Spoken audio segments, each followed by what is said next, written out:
10 years ago, I lost my boyfriend and was banned from Disney for life. Last night, I got him back. Any minute now, they would make their appearance, like zombies. Lost souls. Every night, I timed it perfectly. I learned to count time in the white room that held me, that tried to tell me I was crazy for 10 years. I spent every night sitting on a pristine white bed counting. I counted my own breaths, and then ceiling tiles and individual grains of rice on my dinner tray. When orderlies told me to keep my voice to myself, I counted in my head instead. I wouldn't lose him to time again. It was always 1 a.m. Always when the park was going dark and a razor-sharp chill crept into the air, his name twisting and contorting in my throat. A small congregation of loved ones stood with me. Maybe 5 or 6 people, young and old, all with the same haunted eyes, expressions drowned in pain they were yet to let go of. There was a collective held breath, and my own lungs were stinging from forgetting to breathe, my thoughts dancing. The vibration in my pocket snapped me from fruition. But I didn't let go of my breath. I hadn't fully let it go for 10 years, constantly fighting with my lungs to remember how to fully take in oxygen. 10 years, and I had never truly left the park, not really. Sure, I had been physically removed, dragged kicking and screaming, thrown into a room with 4 walls of white oblivion and a single ticking clock staring back. Physically, I had left, and through broken mirrors and silver door handles, the curved lenses of my therapist's glasses, I had aged. I was 18 years old, a senior with my whole life ahead of me. 18 years old, I remembered clinging into the exact gates I stood in front of. It was summer, and I remembered the blistering heat prickling on my skin, the security guard's fingernails slicing into the flesh of my sunburned shoulders. Ben was gone. He had been there, with me, the two of us running for our lives. And then he was gone. It's crazy how 10 years can pass in the blink of an eye. I could still remember my banshee cries, my begging, my phantom screams trapped in 2011 and yet bleeding through into the present day. I was 27 years old. The sky was pitch dark, a half moon casting an eerie glow across the park. The chill was a sharp bite, whipping my ponytail back like the wind itself was telling me what I was doing was a bad idea. I didn't care, wrapping my hands around the cool metal prongs of the towering gate. I was back. 10 years, and I was finally taking him home. 1 a.m. The sharp whispers from the people around me told me it was time. For a disorienting moment, my mind went blank, my thoughts cotton candy. I knew this feeling. I knew the feeling of being unable to breathe, to move, to talk coherently. 1 a.m. had always taken that away from me. I promised myself this time I would not look.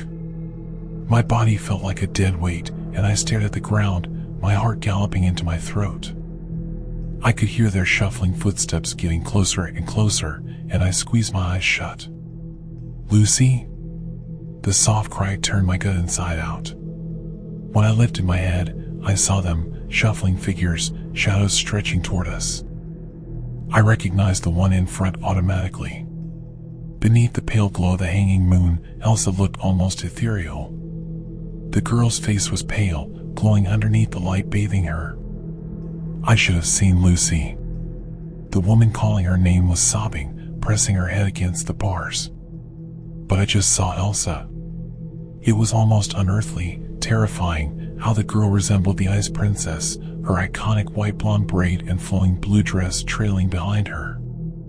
Elsa wasn't alone. Others joined her, moving in a slow stride, their eyes vacant. Mulan, Jasmine, and then Snow White. After them came the guys. I sucked in a breath, but only Jack Frost and Captain Hook appeared, the two of them stumbling into bleeding shadows. It was their shuffled footsteps that scared me. I didn't know why they came out, but they did. 1 a.m. every night without fail. Severed from phantom strings, they stumbled toward us like hordes of zombies. Instead of blood and gore, however, there were silk dresses, wigs, and flawless skin. Hook was carrying his sword, while Elsa's crown perfectly sat on top of her head. Elsa stopped in her slow stride, her lips stretching into a wide, plastic grin. Others followed. I felt my body tense up, my gut twisting into knots. The way they moved, like puppets dancing on strings, twisted my gut into knots. I liked to pretend part of them was still in there, screaming for a way out. Hook wandered over the furthest end of the gate while Snow White and Jack Frost stood perfectly still, their arms by their sides. I didn't like watching, but I couldn't help it. They were like robots awaiting command, empty shells drained of their souls hanging on puppet strings I couldn't see. The woman calling Elsa's name burst into sobs, reaching out through the metal prongs, trying to reach out. Elsa looked straight through her, still with that unnerving grin. The poor woman's eyes stung my chest. "Lucy, it's Mom," she whispered. "I came back for you. I will always come back for you, baby. Every night. Mommy will get you out." The woman's sobs broke my heart, her heaving, strained breath splintering the uneasy silence. Lucy stared straight through her mother, Elsa's grin unwavering. Now that she was closer, I could see why her mother was sobbing, could barely control her gasps for breath, slamming her hand over her mouth. Whoever this Lucy girl was no longer looked human. She looked like Elsa. Like she had always been this character, a being not of flesh and blood, but plastic and clay molded and sliced into the picture-perfect princess. Her eyes didn't blink, didn't flicker or move, permanently wide and exhilarated for children's entertainment. Animated. I didn't think a human being could perfect such an expression, and yet she did so effortlessly. Her smile was the copy and paste grin from the movie. I wonder how old she was. How old she really was. Because Disney characters don't age, and neither do their skin suits. From the look on Lucy's haggard-looking mother's face, she had been visiting her for a long time. Lucy's mom didn't eat or sleep or think without her daughter crossing her mind. She reminded me of myself, staring at my ghost through the shattered mirror in the white room. Her skin was pallid and pale, eyes sunken and haunted. Still though, she was smiling, her eyes darting back and forth in a frenzy. I knew the girl's mom was looking for it. I was trying to find it too. In all of them. The spark of something, anything, that told us someone, even just an ignition of consciousness, was still in there. But no! The cruel reality was Lucy was dead, and Elsa, Queen of Arendelle, was standing in front of us. The same went for the other kiddos. Teenagers when they were snatched into the dark, and still teenagers 10 years later, their youth more of a mask for the cruel reality inside. Disney didn't like aging. They wanted to keep the magic. There was nothing human about Lucy, Hook, Snow White, or any of them. Not anymore. Anything that had been done had been cruelly cut and purged, sliced away to make way for a perfectly sized shell. Hook's smile was a permanent smirk showcasing his personality, while Snow's lips were pressed into a thin, patient line. They never came right up to the fence, always staying a certain distance, like the real world was a bad place, and Disney was their home. Lucy cocked her head to the side, grinning at an imaginary crowd only she could see. Her eyes fell into oblivion, drinking in nothing, and that same nothing reflecting in her pupils. I think that was why, after failing to get Lucy's attention, her mother turned and walked away, trembling, her hands over her eyes. She did speak, but rather to the ground than her dead daughter's face. "I'll be back tomorrow, my sweet girl," she whispered through the bars. The woman's steps were quickening, her breaths growing labored. "Mommy will be back, okay?" There was a hesitance in her voice I don't think even she was expecting. I wondered if the woman was lying to herself. Maybe that night had been the last time she went to see Lucy. Her footsteps bled away, retreating into the night, and I found myself almost alone, a teenage boy standing next to me, hands in pockets, rocking back and forth on his heels. The kid stood out like a sore thumb, as if he'd stepped right out of my memory. At first, I thought I was going mad seeing him mixed in with the small crowd gathered in front of the fence. This kid perfectly captured the essence of the early 2010s with his plaid shirt, skinny jeans, and worn, scuffed Converse, pulling me back to my high school days.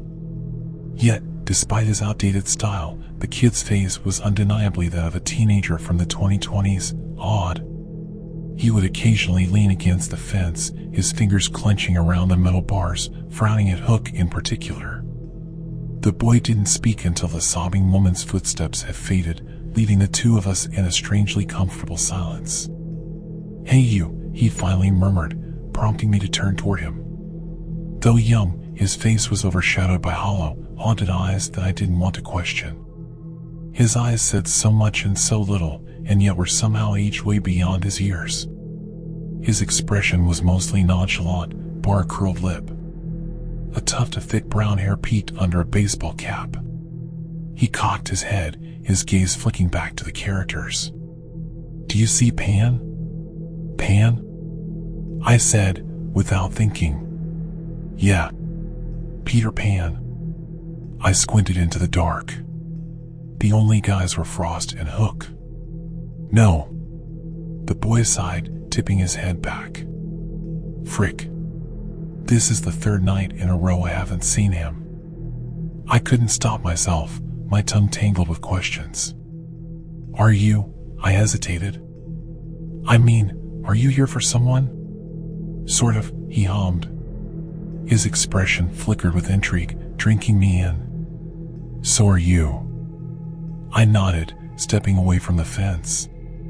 The kid turned toward the Disney characters still standing motionless, his expression darkening. "My boyfriend." Ouch, his lip twitched. "Which one?" I was so used to sympathy smiles, sympathy eyes that made me want to crawl into the ground. "It's not your fault he's gone," people would tell me, hoping that's exactly what I wanted to hear. I was so tired of fake smiles and wide eyes. So, the kid's nonchalance was a breath of fresh air. "Flynn Rider." I surprised myself by saying his name out loud, which meant for the first time in 10 years, I was no longer in denial. Something in the kid's expression twisted. He turned away from me, focusing on Snow White. "I used to know a Flynn Rider," he hummed. "Back when I was charming, the bastards slaughtered me and kept him." The kid's words were not what I was expecting, immediately taking me off guard. Suddenly, his odd fashion sense was significant. The boy's lip curled, eyes narrowing, like he too was looking for something. It felt like the ground had been ripped from my feet. If this kid was implying what I thought he was implying, then my therapist was wrong. My mom was wrong. Everyone was wrong. It was so cold, and yet warmth was slowly spreading through me, while making its way up my throat. The boy jumped up and down on his heels. Now, I'm standing here in the freezing cold when I should be home, trying to find his little brat of a brother who just had to get himself caught. I was breathless, suddenly. "You were one of them?" The kid shrugged, pouting. "It's complicated." I couldn't stop myself. In what way?" I gestured through the gate. "You were one of those things, and you got out." I was aware of my voice rising in pitch, his expression growing progressively darker. He studied me like I was crazy, backing away slightly. I pretended not to see the slight glistening in his cheek, like his skin was made of metal. "Like I said, it's complicated," he said. "They didn't magically decide to let me go," his gaze found the ground. "I was selfish. That's how I got out of there." "Selfish?"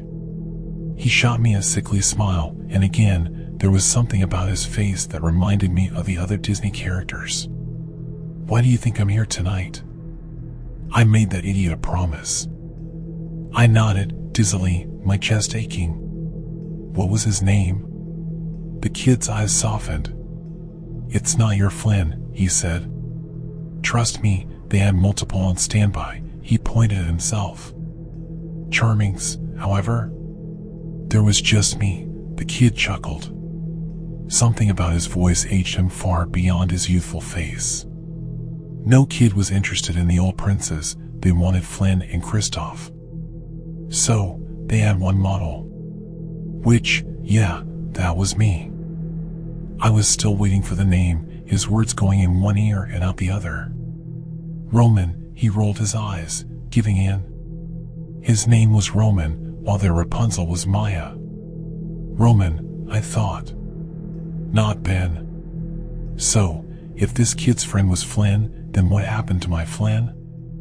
I would describe the feeling as being ripped apart from the inside, being filled with momentary hope, only to have it snatched away, unbridled despair taking hold. Just like the day I found him, standing in front of a group of littles, clad in the character's costume, shirt and blue waistcoat, swinging his sword for grinning kids. His smile was too wide, too animated, and this faux prince had my boyfriend's face. His wide brown eyes, the freckle on his nose.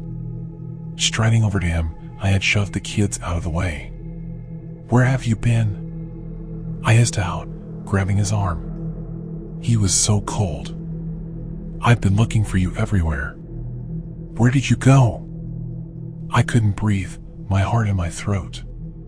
Because Ben and I found the truth behind the people inside Disney costumes.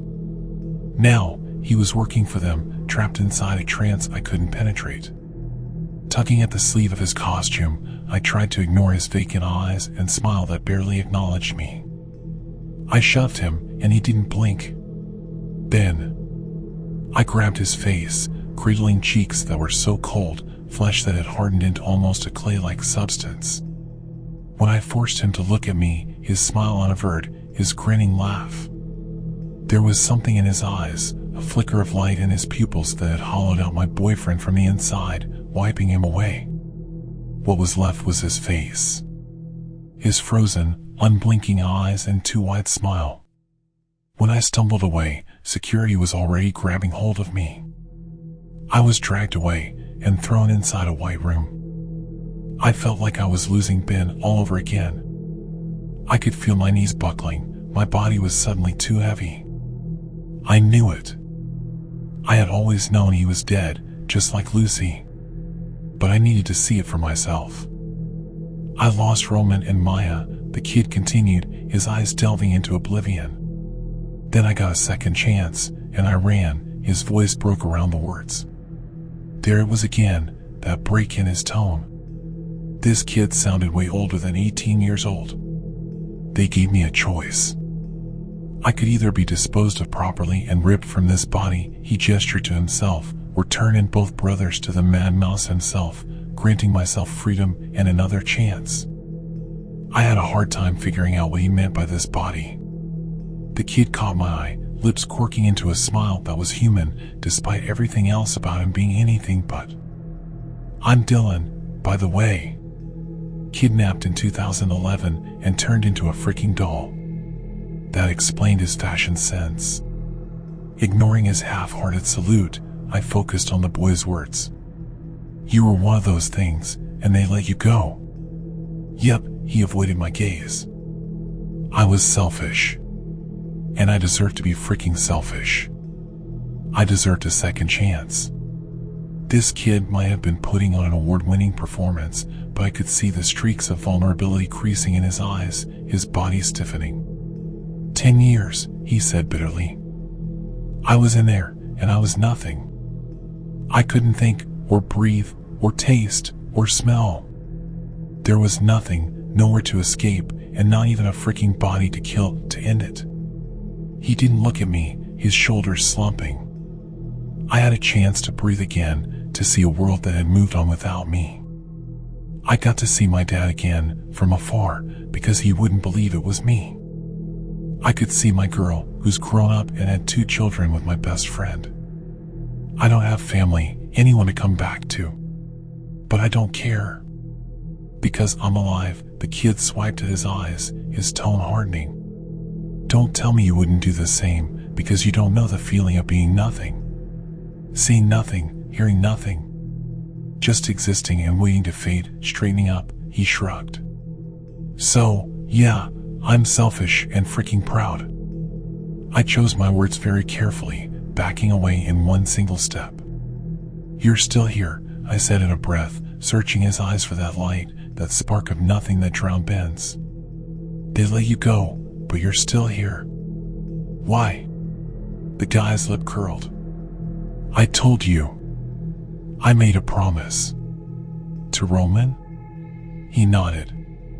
Those bastards took his little bro. Dylan arched his neck, pressing his head against the fence. But I haven't seen him in a while. Last time I saw him was 2 or 3 weeks ago, and even then, he looked kinda... He drifted off, leaning back and focusing on me. There's a back entrance if you want to see your boyfriend. They open the doors after midnight to do a head count with the higher-ups. Dylan jutted his chin toward Hook and Jack Frost still standing immobile. Hook's grin was unnerving. You can easily get through without being noticed, he twisted to me. But you gotta do me a favor. I found myself nodding, breathless once again at the thought of seeing him again. Even if he wasn't there anymore, even if he had been cruelly scooped out of his body, I needed closure. What do you want me to do? Instead of responding, he helped me get over the gate. I was up and over in a breath, my hand smacking on the concrete. When I jumped up, Elsa was standing several feet away. Being so close to her, I felt sick to my stomach. They're harmless, the kid's voice snapped me out of it, but I was already scanning the dark blanketing me. Jack Frost's arm shifted, Snow White's smile widening. When the two started toward me, I pressed my hand over my mouth to suppress a cry. Dylan wrapped his arms around the steel bars, pressing his head against the other side. Relax, dude, they probably think you're a kid. Right, I whispered, my heart slamming into my chest. Where do I go? Under the silvery light of the moon, Dylan's eyes resembled Ben's, that same light ignited in his pupils. There's a door right behind you, he whispered. It'll lead you straight into the underground tunnels, and if you're lucky, you'll find him in the Scarlet Room.